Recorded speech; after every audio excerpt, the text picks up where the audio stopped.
still struggling with this cold or something. I think I'm going to break down and see a doctor tomorrow or Tuesday. Find out maybe I need an antibiotic. I don't know. But this has been like 2 weeks of misery. I'm not so miserable, but she's miserable hearing me all the time complaining that I'm not feeling good. So she told me that today. She said, when's the last time you did feel good? It's like it's only been a couple weeks. It's not like my whole life. So, so anyway, so today, as we end the Gold Nugget series again, when you think about it, time is a huge thing. It always amazes me if you watch sports, whether it be a foot race like this or swimming, Olympics or NASCAR or anything where time is involved. It is amazing just how little time can separate the winner from the loser. And, this race here was separated by milliseconds. It's amazing. You can sprint for 100 yards and it come down to be that close. It just amazes me. And then they can measure that time. That's even more incredible that they can measure it in such a short period of time. Who came in second there? I don't know. I don't even know who came in first.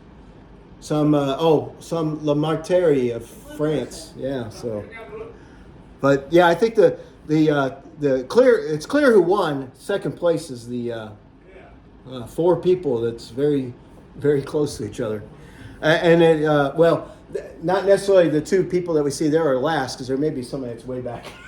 Who knows? 1, 2, 3 there. Yeah, four of them all across. Yeah, so and then sometimes timing is bad. We're just in the wrong place at the wrong time, and there's an accident, or you're just coming to this intersection. You go, wow, my timing was great. I missed that accident.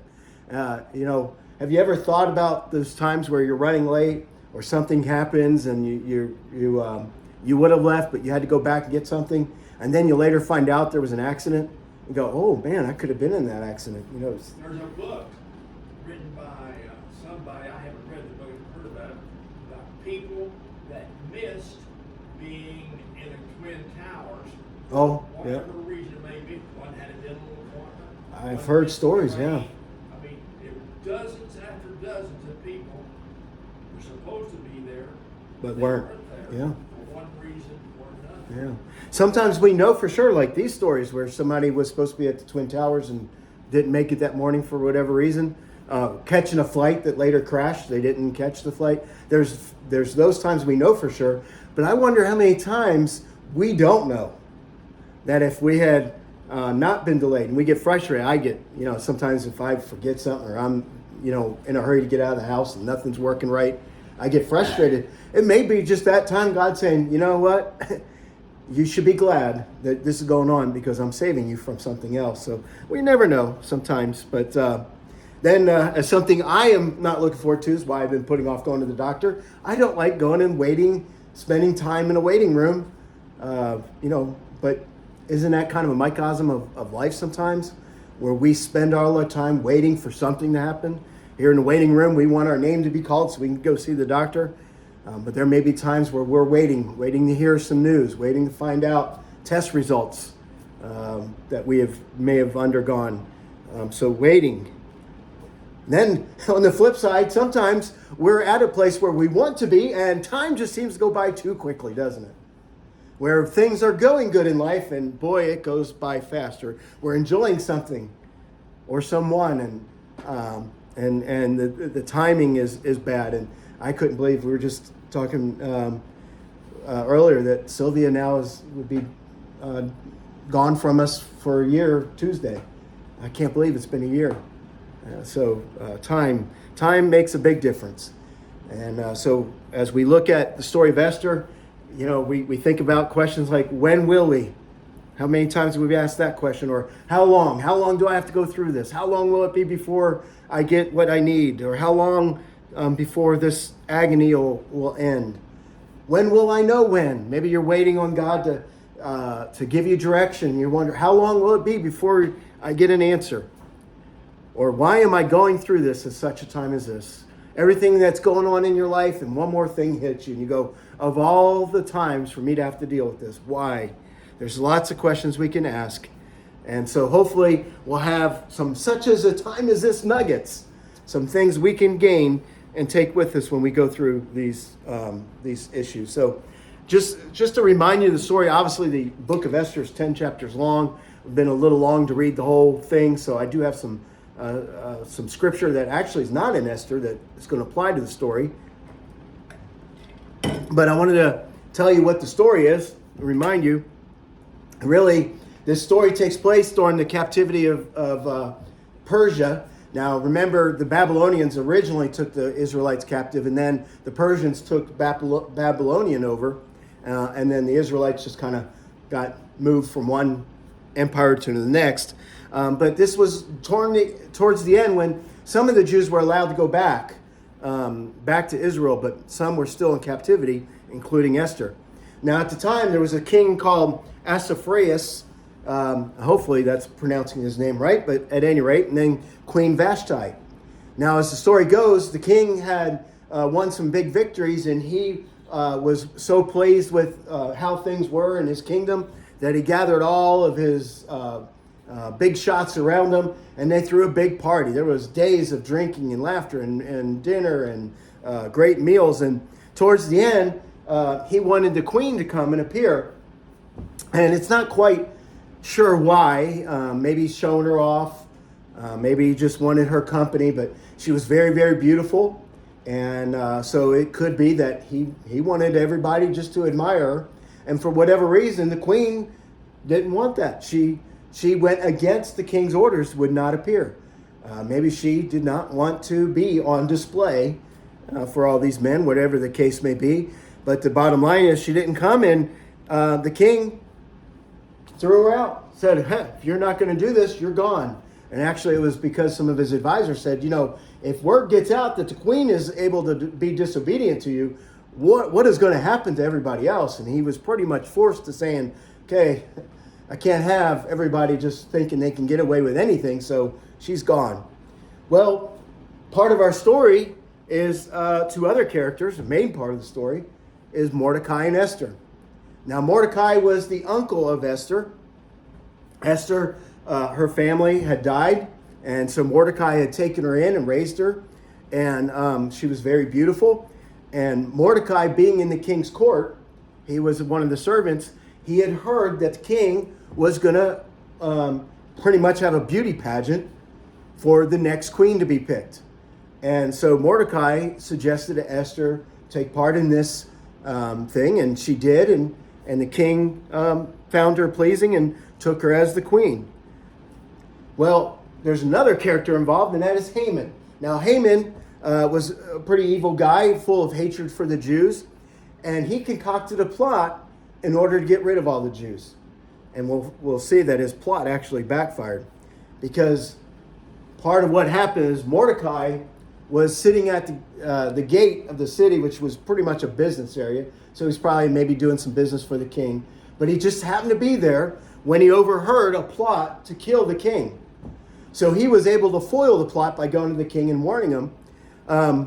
Now, meantime, it becomes aware of what Haman's doing. So Mordecai goes to Esther and says, Esther, and this is where the famous verse for such a time as this is. So Mordecai sends message to Esther saying, look, you're going to have to go to the king and you're going to have to stop this. And Esther at first didn't want to, and Mordecai got real with her. He said, look, maybe, just maybe, you've been put in this position for just such a time as this. But even if you don't rise up, I know that God will take care of the Jews. But you and your family, they might be gone. And of course, that would be Mordecai as well. So Esther has to have a gut check, and she realizes that she needs to rise up. The whole problem was, in that day and time, it was customary for the queen or anyone to only go before the king if they were called.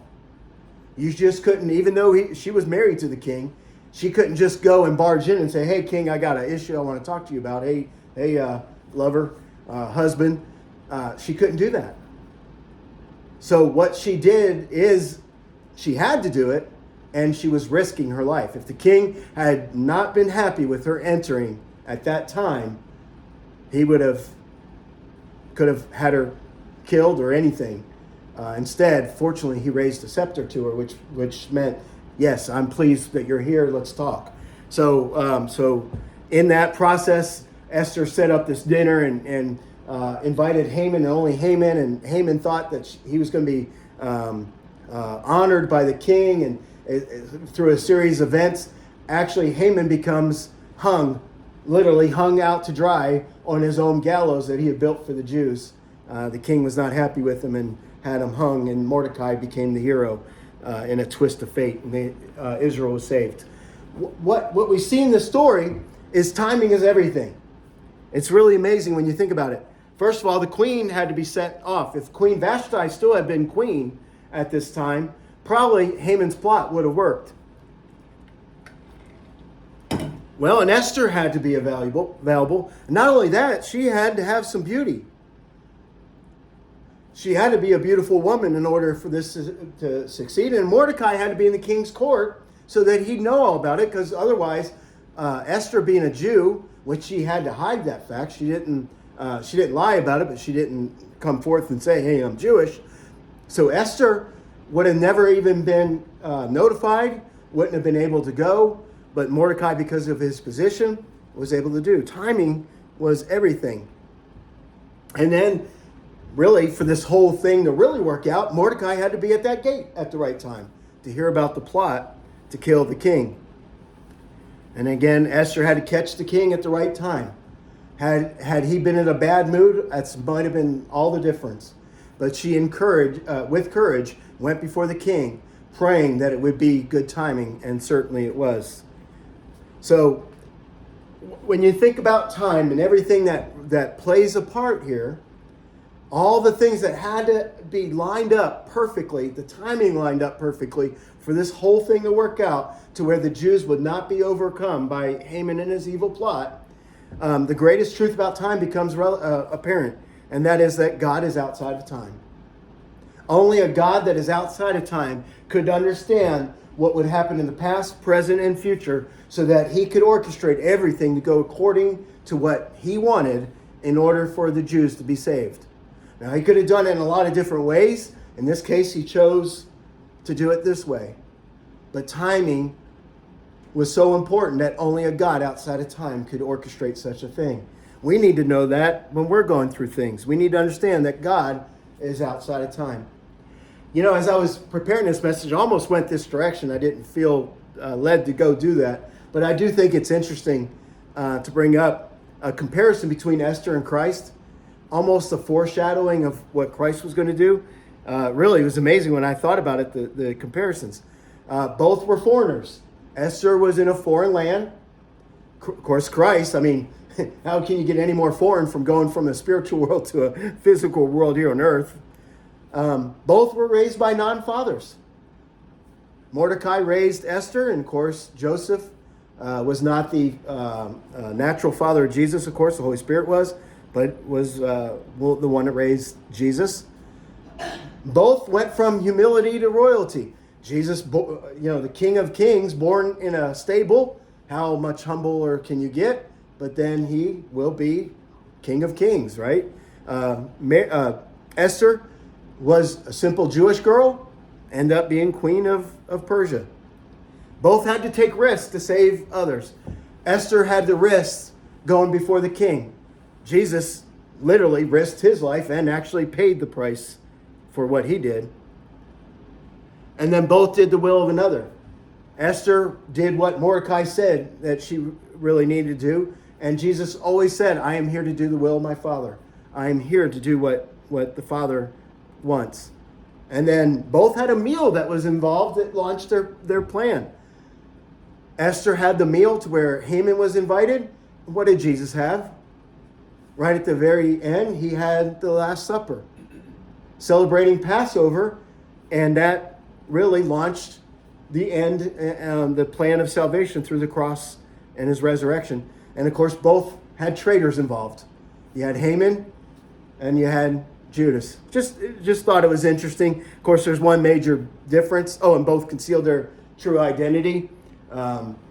Esther couldn't tell people that she was Jewish.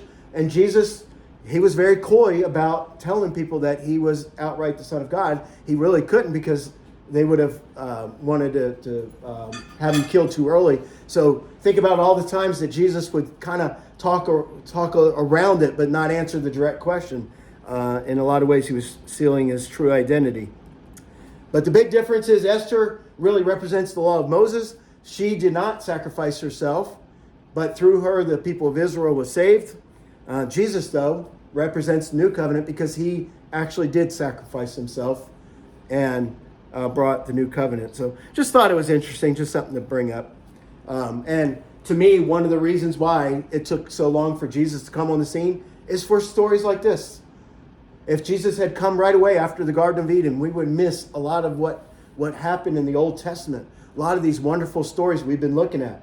Think about how much we'd miss in knowing and seeing how God was operating throughout time to bring about Christ. Christ came at the perfect time. One reason is because God wanted a set, and he wanted all these stories to happen, all these events, all these people to come to show us something about himself and what Christ would do for us.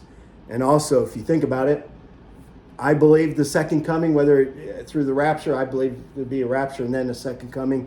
However, your choice to believe is Jesus is coming back, and that will be in perfect timing too. I wish that perfect timing had already occurred, but we'll just have to trust God in that. So, what about our struggles though? Well, when you read Ecclesiastes, one of the most famous passages actually precedes these verses, often read at funerals, and that is there's a time for mourning, a time for sowing, time for reaping.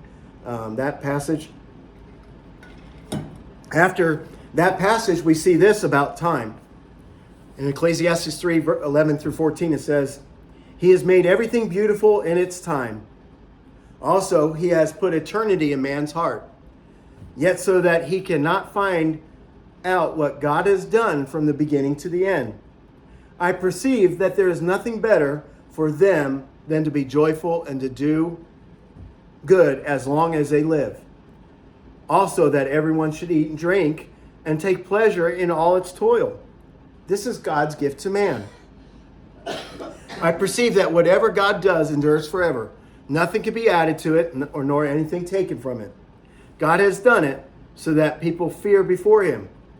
That which is already has been, that which is to be already has been, and God seeks what has been driven away." So you look at this passage and you wonder, well, why am I bringing this up with Ecclesiastes? Well, I think you can see some parallel lessons about timing.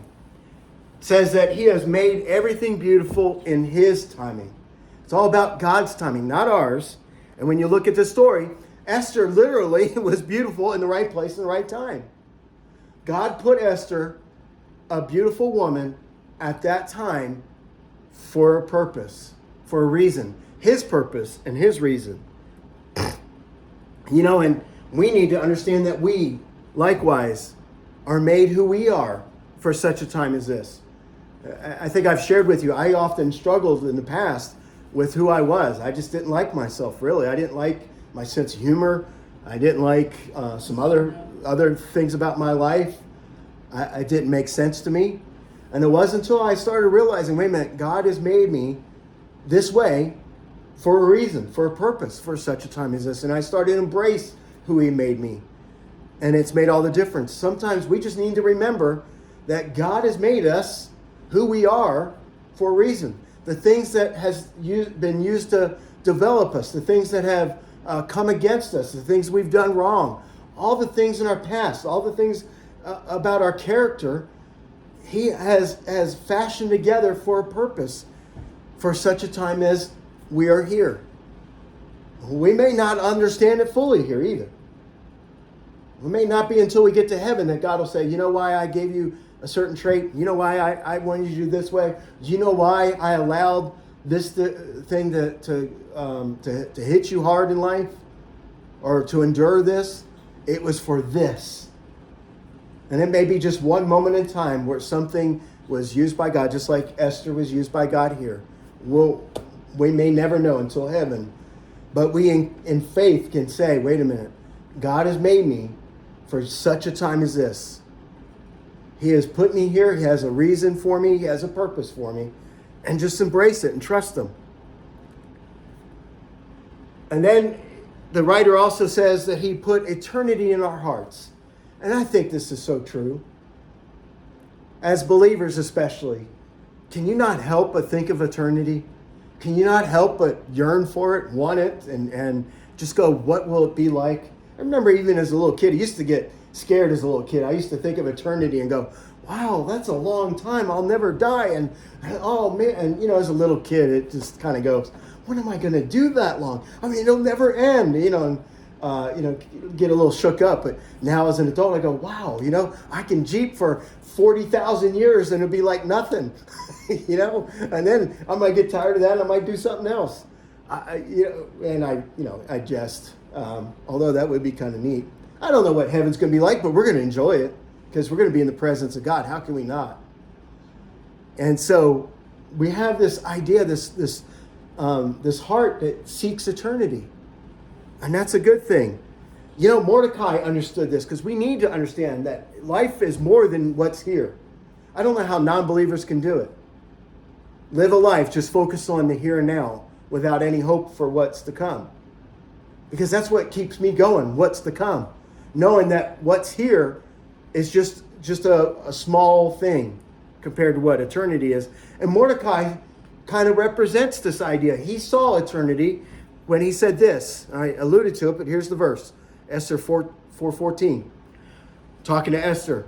If you keep silent at this time, relief and deliverance will rise for the Jews from another place, but you and your father's house will perish. Mordecai understood eternity. He understood that God's chosen people had a greater plan, or had a greater purpose in God's plan, and that they would not be wiped out. Even if Esther did not rise to this occasion, God had another plan. God would not allow Israel to be defeated because Mordecai understood an eternal, what happened to there it goes. Mordecai understood the eternal perspective. And I thought that was great. We need to understand that too. We need to see that God has an eternal plan. And that means sometimes in faith, like I said, just allow God to use us without any understanding. We may know why this side of heaven. But we are given a part in his plan and his time. Even if we don't know what it is, we just got to trust him. There's some other things about his time that the writer, more likely Solomon, who wrote Ecclesiastes, we cannot figure his timing out. We try, but when it comes down to it, can we really understand God's timing? There's times, yes, we can kind of get in glimpses and go, oh, that's why. Okay, I see now how God's timing is. And that is always a blessing when we can see that. But overall, there is no way we will ever figure out God's timing. That's what the writer said. We want to think of eternity, but there is no way we will ever understand everything about time, whether past, present, future. We won't. But we can trust that God does.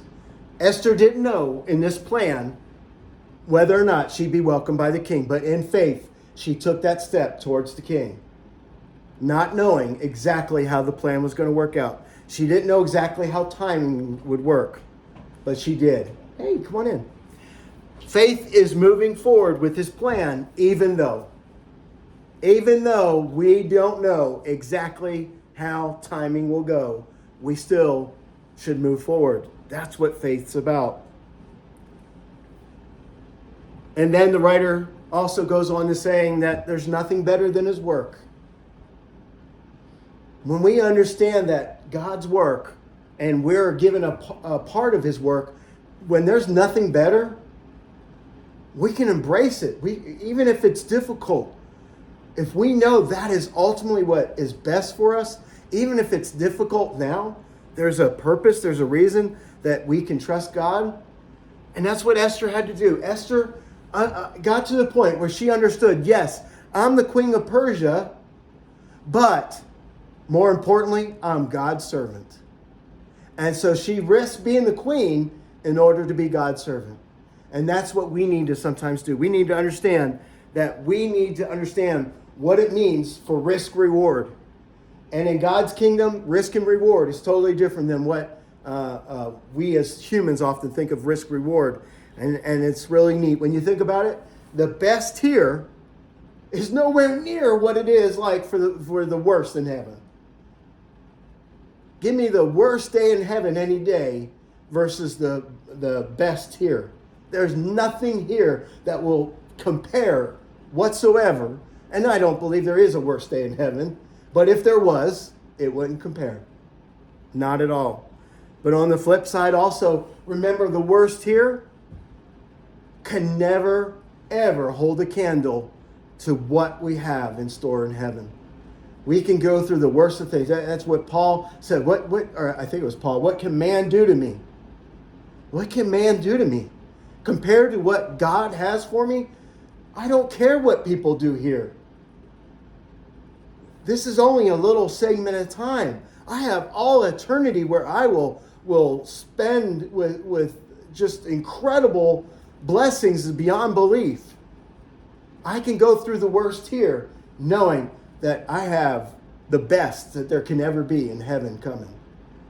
That's the risk and reward we need to understand. Don't get caught up in wanting the best here and not seeing what's coming.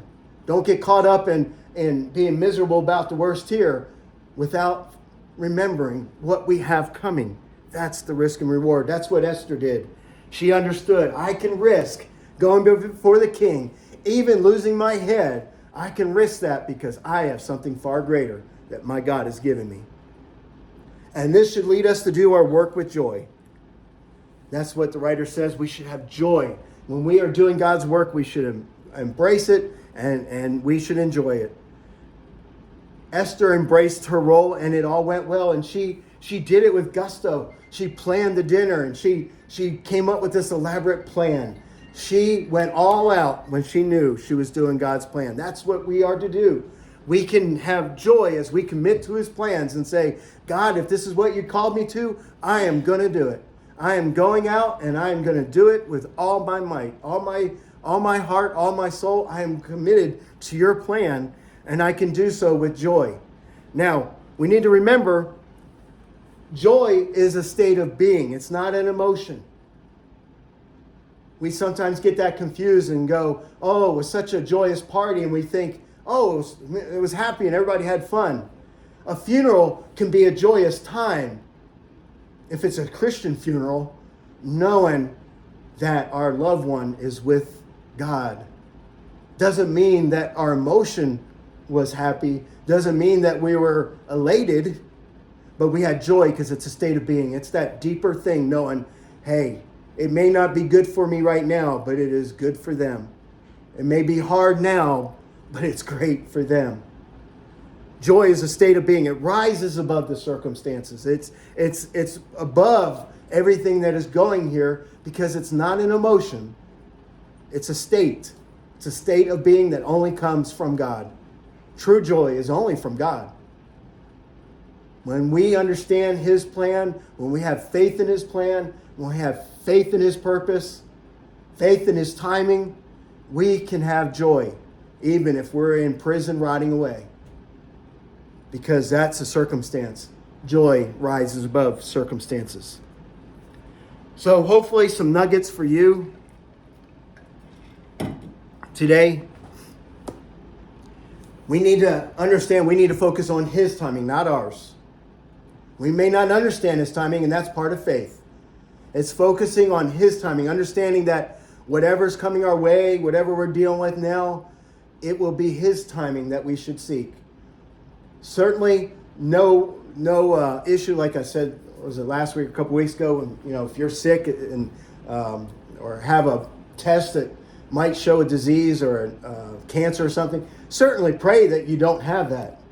And certainly we can pray that if something's we're going through, we can pray that God takes it away and quickly. But faith goes beyond that and says, God, I really want this circumstance taken away. Would you please take it away? But even if you don't take it away, God, I'm going to trust you in your timing. Even if I have to live with this circumstance for the next 2 days, 2 weeks, 2 years, 20 years. I will trust you. That's faith. That's the faith we need to have. It's his timing, not ours. And then we need to pour into his plan.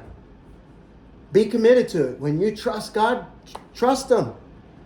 Now, it doesn't mean we might not have those times where we stumble along the way and we might be all gusto and going for it and then hit a little obstacle and go, oh, I'm not so sure. That's where we, as I've said a couple weeks ago, that's where we can back up and say, God, I have faith, but I need help with my belief. I believe, but I need help to believe. It's that time. I think it was last week, wasn't it? That's that time where we just back up and say, you know, God, I will be honest with you. I'm struggling with my faith right now. I need help. And he'll help. But go all out. Go all out. Pour into his plan. When we trust him, we should be able to. And then allow your heart's desire for eternity to flourish. Don't sit there and think of eternity and try to block it away. Listen, we can operate in the here and now, but still thinking eternity. We need to. That's what should get us through the here and now.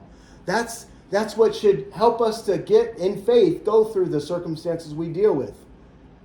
Understanding that on the other end of our circumstances is eternity. An eternity being spent with God. That should be in our heart. That should be a desire that is flourishing in our heart as we seek him. I mean, if we're not wanting that, why not? I was joking. We showed a house that's across from a cemetery. And the guy said, and he's a Christian, said, I have no problem living there. And he told me a story of one time he was jogging and the person he was jogging with wouldn't go through the cemetery. They were scared of it. And I'm sitting there going, I'm not scared of that cemetery. I look forward to it. I won't, obviously I'm not going to know when I'm in a cemetery. But I'm not scared of death. I look forward to it. But I still operate in the here and now. I know that God still has a plan and purpose for me. But I get through that plan and that purpose by looking towards eternity. That's what keeps me going. That's what reminds me, no matter what happens here, it will fade away one day. And all of his glory will surround me completely. And it'll be amazing. So find courage in his timing. As I mentioned, just a reminder, think of Esther. All the things that had to line up for Esther. God's doing the same thing for you.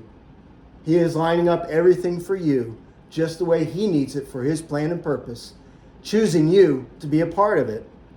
And then, likewise, Jesus. Think about all the things that lined up for Jesus, all the prophecies that had been said and had to be fulfilled when Jesus came. It's really amazing. I've shared the stats, the astronomical stats involved with just 8 of his prophecies being fulfilled. It's just totally incredible. But all, I think, 100, 300, I can't remember, but over 100 prophecies that Jesus fulfilled completely. You can't even calculate the odds of that happening. It's so astronomical. But all because of God's timing. Only God could do that. And it is amazing when you look, this side of history, we can see a little bit easier why it was that Jesus came when he did. Think about it. The Roman Empire was in complete control of the world. When Jesus was born, wasn't too long after Jesus died that Roman Empire took over Jerusalem, which meant the door was short for Jesus.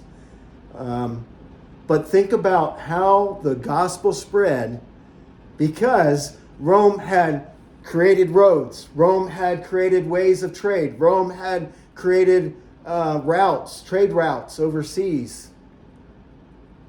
The gospel was able to spread like wildfire because of Rome. Had Jesus come 100 years earlier, probably wouldn't have been able to do that.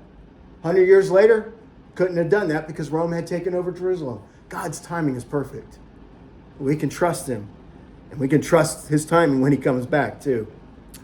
So I hope if you're going through something you're not sure about God's timing, you're struggling with something going on that you wish would go away. Maybe there's something you really need to happen that hasn't happened. Whatever the case may be, I hope today you get some encouragement And just remember, God's timing is always perfect. And he's outside of time. So if there's anybody that knows better than we, it should be God. We're limited by our perspective of time. He's not. So I hope that's encouragement for you today. Father, thank you for these words of encouragement to remind us to trust you in all ways. Father, I thank you that you've helped. I could tell my mouth and my voice is just kind of breaking down. So thank you for helping me get through this, Father. Just praise you. And I just trust now the Holy Spirit's at work as the Holy Spirit needs to, Father. We'll just leave it at that. And we praise you. Thank you for this time of communion as well. In your Son's name.